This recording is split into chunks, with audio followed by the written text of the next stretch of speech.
Hey guys, নমস্কাৰ good afternoon সকলোকে মই জানাবি সকলোকে স্বাগতম জনাইছো পুনৰবাৰ মোৰ চেনেলত আনটি ভিডিঅ'লৈ আশা কৰিছোঁ আপোনালোকে সকলোৱে বহুত বেছি ভালে আছে আপোনালোকৰ আশীৰ্বাদত আমি ভালে আছোঁ আপোনালোকৰ সকলোকে লগত লৈ আজি ব্লগটো ষ্টাৰ্ট কৰিছোঁ ৰাতিপুৱা মানে ব্লগটো ষ্টাৰ্ট কৰিবলৈ একেবাৰে সময় নোপোৱা হয় মানে এনেকুৱা আৰু উঠোতে অকণমান দেৰি হয় উঠি কাম বন কৰোঁতে চাহ পানী খাওঁতে 10টা বাজি যায় আৰু ৰাতিপুৱাৰ ভাত কিন্তু মায়ে বনায় সেইবোৰ কৰোঁতে গালি খুৱাওঁতে আকৌ তাইক খুৱাব লাগে তাৰপিছত কাপোৰ চাপোৰ ধুওঁতে মানে গা পা ধুওঁতে মানে সময় নোপোৱা হয় তো যিয়ে নহওক আৰু দেৰিকৈ ব্লগটো ষ্টাৰ্ট কৰোঁ সদায় আৰু দেৰিকৈ তেতিয়া দুপৰীয়াখানে বনোৱা হৈ আছে যোৱাকালি মানে দেউতাই তিতাকেৰেলা কেইটামান আনিছিলে দেই সেইখিনিও ভাজি কৰোঁ আৰু আনিছে মানে হাঁহ আনিছে ইমান দিন হাঁহ খাম বুলি মানে পিনাকে আজি আনিলে আৰু আমাৰ লামডিঙত মানে হাঁহৰ দাম বহুত দেই একদম 1000 টকা এটা হাঁহ গোটা হাঁহ এটা লৈ আহিলে আৰু দেউতা মাৰ কাৰণে আনিছে ইলিচ মাছখিনি সৰুকৈ পিচ কৰিলোঁ মানে ডাঙৰ আনিছিলে দেই একদম ডাঙৰ ইলিচ আনিছে পিনাকে আধা কিলো ওজনৰ আধা কিলোতকৈ বেছি হয় আৰু মা কৈ আছে সৰু পিচ কৰা ইমান ডাঙৰ পিচ নালাগে তো সৰু পিচ কৰিলোঁ এয়া মাছখিনি বহুত ধুনীয়া কিন্তু ইলিচ মাছ একদম তাজা ইলিচ মানে ইমান এটাও তাজা নহয় হ'লেও মানে ভাল মাছ আৰু ধুনীয়া মাছখিনি এইফালে সৰিয়হ আৰু পপিচিত যে তাৰ লগত বনাম আৰু ভাবিছোঁ আৰু এইফালে মাংসখিনিটো বনামেই আৰু তিতাকেৰেলা ভাজি দালি এইবোৰে গাৰ্গীক ধুৱাই মেলি দিলোঁ দেউতাৰ লগত তাইক খুৱাব লাগিব তেতিয়া খুৱাম এয়া পপিচিত আৰু পষ্ট আৰু সৰিয়হ একেলগতে মায়ে বিচাৰি থাকিছে তো গাড়ী আগতে খুৱাই লওঁ ভাতো হৈ আছে ইফালে হৈ থাকক দালি চিটি হৈ গৈছে অলৰেডি হ'লেও মানে খুলি চাম কেতিয়াবা দালিখিনি বইল হয় কেতিয়াবা নহয় দেই তো অলপ অকণমান চাব লাগিব যদি বইল নহয় আকৌ পানীতে আকৌ চিটি মাৰিম কাৰণ বেছি পানী দিলে একদম পানী চব পৰি যায় এনেকুৱা অৱস্থা যে নহওক আৰু ব্লগটো যেনেকৈ ষ্টাৰ্ট কৰিছোঁ চাই পেহাকলৈকে দিনটো কি হয় কি নহয় খুৱাব চেষ্টা কৰিম তো গাড়ী আগতে খুৱাই লওঁ গৰম পানী আছে চব ৰেডি কৰিলোঁ তাইক খুৱাই মেলি দুটাৰ পিছত লাহে বনাম ভাত কাঢ়ি থাকিব যে এইফালে মন নাযাব মানে ৰন্ধাত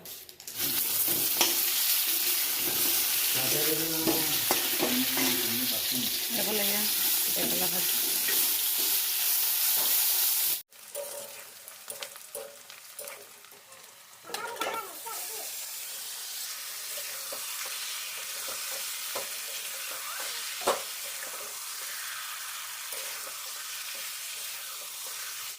মাংস চব্জি হওঁতে অকণমান টাইম লাগিব আৰু 2 পিচ মাছ দেউতাৰ কাৰণে ভাজি কৰিছোঁ এটা এতিয়া খাব আৰু 1 পিচ মানে ৰাতি খাব দিছোঁ দেউতাই মাছ চব্জি নাখায় মাছ ভাজি কৰোঁতে মাছ ভাজি অকণমান ভাত খাই গাখীৰ খাই দিব আৰু 2 পিচ ভাজি কৰি আৰু বাকীখিনি মই কেনেকৈ বনাম মানে কেনেদৰে বনাম সেই ৰেচিপিও মই শ্বেয়াৰ কৰি আছোঁ আগতো মোৰ ৰেচিপি শ্বেয়াৰ কৰা আছে বাৰু ইলিচ মাছ কেনেকৈ বনাওঁ আমি আজি মই অলপ বেলেগ ষ্টাইলত বনাম আৰু ইয়াতে সৰিয়হ তাৰপিছত পপিচিত তাৰপিছত পিঁয়াজ আৰু জলকীয়া পেষ্ট কৰি লোৱা হৈছে এয়া পেষ্ট কৰি লৈছোঁ আৰু এই পেষ্টখিনি একেলগতে মিক্স কৰিম আৰু মাছখিনি লাহে ভাজি হওক তেতিয়ালৈকে মই মাছখিনি মানে মেৰিনেট কৰি লওঁ মছলা সেইখিনি মাছ ভাজি হওক লাহে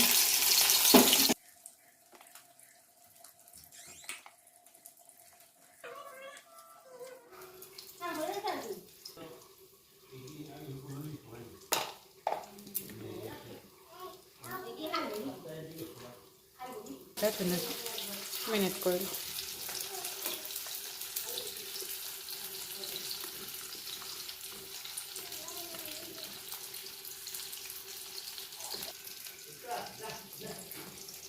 ভাপত এনেকৈ নিদিওঁ বাৰু আপোনালোকে ভাবিছে যে ভাপত দিম ভাপত নিদিওঁ এইটো মই কেৰাহীতে দিম তো এনেকৈও বনাই খাব পৰা যায় ইয়াত যিটো টিফিনে দিছোঁ ইয়াত ডাইৰেক্ট পানীৰ ওপৰত বহাই দিলে একদম ধুনীয়াকৈ কিন্তু হৈ যাব তো নিদিওঁ আৰু এয়া হৈছে মাছ ভাজি হৈ গৈছে এই মাছ ভাজি কৰা তেলতে মই চব্জিখিনি বনাই দিম আৰু এইফালে ইয়াৰ মাংস খাবলৈ আৰু বহুত বাকী আছে এই দিছোঁ ক'লা জিৰা মাছখিনি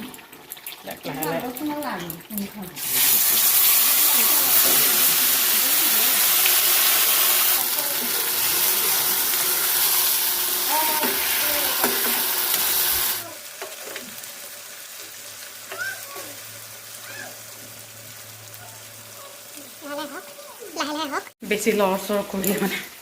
ভাঙি যাব মাছখিনি বহুত নৰম ন ইলিচ মাছ যিটো নৰম থাকে বেছি লৰচৰ কৰিলে ভাঙি যাব মাছ চাব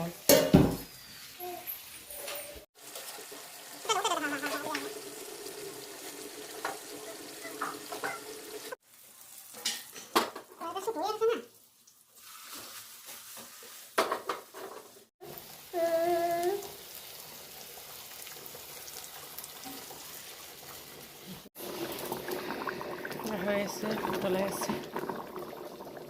বেছি জোলো নহ'ব বেছি ড্ৰাইও নহ'ব মায়ে অকণমান চাব আৰু গাৰ্গী খালি ফিডিং কৰাব লাগে তাক হ'ব ফিডিং কৰা খোৱা আৰু মাংস চব্জি কৰি থাকিব আৰু লাহে লাহে মাংস চব্জি হওঁতে টাইম লাগিব অকণমান ভালদৰে বইল হ'ব লাগিব ন গাৰ্গী ফিডিং কৰাৰ আগতে খুৱাব A few moments later. Good evening সকলোকে বহুত সমস্যা আকৌ লগ পালোঁ আৰু টাইম এতিয়া 10টা হৈ গৈছে দেই ইমান সময় ভিডিঅ' বনোৱাই নাছিলোঁ আৰু একেবাৰে ৰাতিৰ কাৰণে আহিলোঁ আৰু মানে দেউতা আহিছে আজি মানে অকমানি লৈ আহিছে উৰহি আনিছে আৰু দাদাই মানে যোৱাকালি অমিতা আনিছিলে আমাৰ ঘৰত অমিতা কেঁচা অমিতা মানে কোনো নাখায় এয়া উৰহি আৰু এইফালে এয়া অমিতা চাৰিটা অমিতা আমাৰ ঘৰত কেঁচা অমিতা খুব কমেই খোৱা হয় দেই আমাৰ গৰুজনী আছিলে আগৰ গৰুজনী সেই গৰুজনী দি আছে মানে খাইছিলে আৰু এই জানিছে নতুন গৰুজনী চব্জি বাকলি এটা চব্জি বাকলিও নাখায় চব্জিও নাখায় অকল ঘাঁহ তাৰপিছত এই দানা যে চাপৰ তাপৰ সেইবোৰে মিলাই মিলিকৈ দিয়ে আৰু ইমান মানে খোৱাত ইমান মানে প্ৰব্লেম দিয়ে আগৰজনী চব খাইছিলে চব গাখীৰ গৰম কৰিছোঁ গাখীৰ থপ থপ ফুটি আছে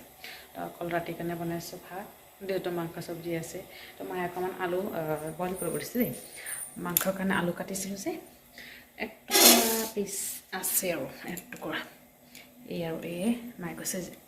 মানে এক টুকুৰা যে আলু আছে কাটি থোৱা সেয়ে বইল কৰিবা আগতে গাখীৰখিনি গৰম হওক লাহেকৈ বইল মানে ভাত হৈ লওক তাৰপিছত বইল কৰিম এতিয়া যদি বইল কৰোঁ গাৰ্গী উঠি যাব তাইক খুৱাই মেলি থৈ আহিছোঁ উঠি গৈছে দুবাৰ ফিডিং কৰাই মেলি আকৌ থৈ আহিলোঁ এতিয়া শুই আছে মই কুকাৰ মানে আলু বইল কৰোঁ কুকাৰ চাউণ্ড পালে তাই উঠি যাব কষ্টকৈ খোৱালোঁ আৰু ইমান ইফাল সিফাল বিচনাত একেবাৰে নাথাকে ইফাল সিফাল দৌৰ দৌৰি কৰোঁতে মানে তাৰ সন্ধিয়াৰ পৰাই ইমান সময় থাকিলে আৰু চাউণ্ডটামান খোৱালোঁ আৰু খুৱাই মেলি ভাবিলোঁ অকণমান ভাত বনাওঁ পিনাটো আহি আছে দালিখিনিও গৰম কৰি দিওঁ চব্জিখিনি চব গৰম কৰি মই লাহে লাহে লাষ্টত একেবাৰে কুকাৰটো দি তাৰপিছত তাতে যাম মই তৰকাৰী যদি উঠে তাইক ফিডিং কৰি দিম আৰু 6-7টা বহুত হৈ যাব 4টামান চিটি মাৰিলে আলু বইল হৈ যাব এইফালে কটাই 2 পিচ কৰি দি দিম আৰু সন্ধিয়া পিঠা বনাইছোঁ অকণ বইল পিঠা মানে পিঠা বিহু শেষ হৈছে অলপ মানে পিঠা খোৱা শেষ হোৱা নাই যিহেতু গুড়ি আছে আৰু চাউলগুড়ি আৰু আছে আৰু বনাব পাৰিম মা কৈ আছে এইবাৰ বিহুত একদম ঢেৰ পিঠা এই অকণমান বইল কৰি এইবাৰ ইয়াতে মানে ফাৰ্ষ্ট বেছিকৈ পিঠা হৈছে দেই আমাৰ ঘৰত বনাই আমাৰ ঘৰতে ইমানখিনি বহুত ধৰণৰ বেলেগ বেলেগ ধৰণৰ পিঠা বনায় ইয়াতে খুব কম নিমখীয়া পিঠা ইয়াতে মানে নবনায় আৰু অকল ইয়াত ঘোলা চাপৰি যে সেয়ে মানে নিমখ দিয়া পিঠা বাকী চব মিঠা মই ইমান মিঠা ভাল নাপাওঁ খাব ভাল পাওঁ আৰু কেতিয়াবা ভাল পাওঁ এতিয়া মালপোৱা যে ভাল লাগে আৰু বাঢ়ি ভাল লাগে চাহৰ লগত খাই সেয়ে আৰু মালপোৱাই দিয়ে খালোঁ মাক আকৌ ক'ব লাগিব মালপোৱা কেইটামান বনাবলৈ দেই খাইছোঁ হ'লেও মানে বিহু গৈছেতো কি হৈছে পিঠা খামেই আৰু মা কৈছে নেক্সট বছৰ আৰু খাবা নেক্সট বছৰ কি যেতিয়া মন যায় তেতিয়াই খাম আৰু চাউলত যে আৰু মই আগতে জনা নাছিলোঁ যে আমাৰ ইয়াতে চাউলৰ গুড়ি হয় বুলি তো পিনাক দুমাহ পঠিয়ালোঁ পিনাই কৈছে মানে নহয় দেউতাই কৈছে হয় আৰু সেইকাৰণে টেনশ্যন নাই আৰু যেতিয়া ইচ্ছা তেতিয়াই পিঠা খাব পৰা যাব সেই বিহুত যে খুন্দিছিলে 7 কিলোমান খুন্দিছিলে দেই তো সেয়ে আৰু আছেই আৰু তো খাই থাকিম বনাই থাকিম শেষ হ'লে মই কৈছোঁ খাই থাকিম বনাই থাকিম শেষ হ'লে আকৌ গুড়ি কৰি আহিব আকৌ খাম আৰু ঢেৰ পিঠা খালোঁ ঢেৰ বইল পিঠা মই বহুত ভাল পাওঁ মই এইটোলৈ চাগে 3 টাইম হ'ব বনোৱা দেই আৰু এইটো ঘোলা চাপৰীয়া হয় কেতিয়াবা দেউতা যদি খাওঁ মন যায় লগে বনাই দিয়া হয় আৰু ময়ো খাওঁ তেনেকৈ মানে দালিখিনি গৰম হওক তাৰপিছত পিনা কৰা হওক আৰু ভাত হৈ গৈছে পানী গৰমো হৈ গৈছে আৰু এই আলু বইল কৰি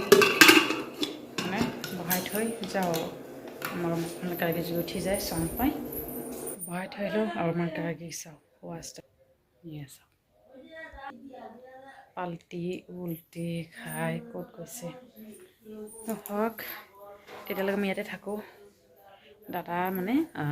আজি অকণমান জলনপুৰ আমাৰ তাতে পিকনিক আছিলে দেই তাতে মানে দুপৰীয়া তাতে খাই আহিলে সেইকাৰণে দোকানত যোৱাই নাই দেউতাই দোকান খুলিছে পটককৈ আহি গৈছে দেউতাৰ দোকানৰ পৰা কেতিয়াবা আহিছে দেউতাই 9টামানতে আহিছে দেউতা আহি আধা ঘণ্টামান হোৱাৰ পিছত মই লাহেকৈ গাড়ী খোলোঁ দেউতাই লৈ যাব বিচাৰিছিলে মই দেউতা খুৱাম আৰু তাইক তই পিনা পাই গৈছে চাগে এতিয়া আহিছে আলুখিনি বইল হওক পিটিকা কৰি ভাত খাই দিম আৰু প্ৰথম টাইম 10:50 হ'ব 1 মিনিট বাকী হ'বলৈ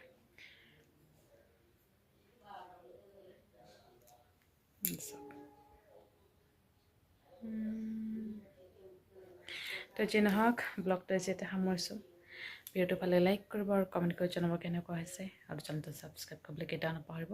আকৌ লগ পাম এটা ব্লগৰ সৈতে ভালে থাকিব তেনেকৈ বাই বাই গুড নাইট